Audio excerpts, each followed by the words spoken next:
This is Karl Moore talking management for the Globe Mail. Today I'm delighted to speak to Northwestern's Keith Murnighan. So Keith, ethical dilemmas, we see more of them arising in society. What is your thinking about how we should approach ethical dilemmas? People face ethical dilemmas all the time, as you mentioned. We're tempted by greed. We're tempted to do the wrong thing even when we know we should do the right thing. And sometimes we have tough choices between things like being just or being merciful. And those make for tough ethical dilemmas. Some of the things that we've looked into are that people really are kind of on the fence in a lot of these situations, and it doesn't take much to move them one direction or another. In particular, one of the research projects we've done recently has given people an ethical dilemma. Should I lie and get more money or tell the truth and get less? Pretty darn basic. It turns out that if we ask them to make that decision right away, about half of them lie. If we tell them, think about it for 3 minutes before you choose, only 10% lie.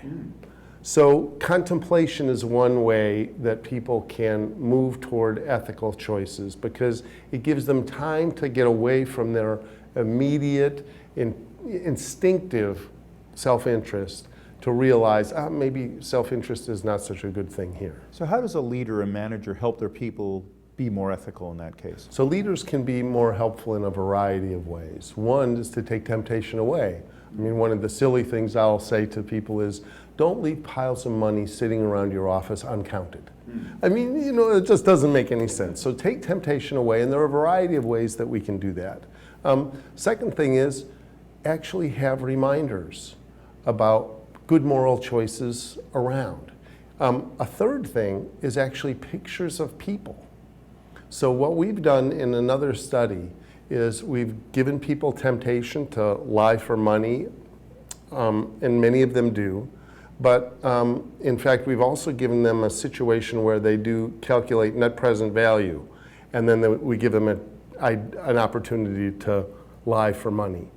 If before having them make those lie for money choices, they do some net present value calculations, and then we tell them, this was about a family business.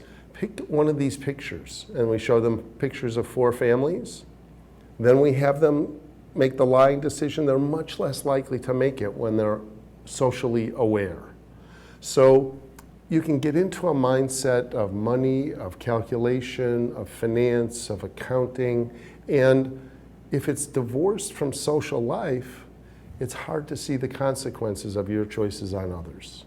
But if we can incorporate that a bit, you know, reward people for citizenship, for other behaviors, and kind of trumpet that throughout an organization, much easier for people to make the right choices.